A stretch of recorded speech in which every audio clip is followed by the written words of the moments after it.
Istig'for qanday aytiladi? O'qilishi. Astaghfirulloh. Ma'nosi: Allohdan gunohlarimni kechirishini so'rayman. O'qilishi. Astaghfirulloh va atubu ilayh.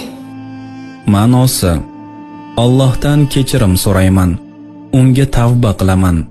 Payg'ambarimiz sollallohu alayhi va sallam bir kunda 100 marta Astaghfirulloh va atubu ilayh deb aytganlar.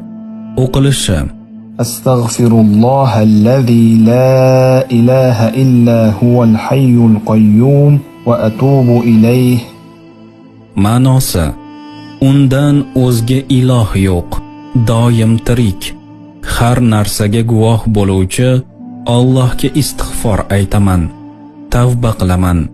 Rivoyat qilinishicha, kim mana shu lafzlar bilan istig'for aytsa, garchi urushdan qochgan bo'lsa ham gunohlari kechiriladi.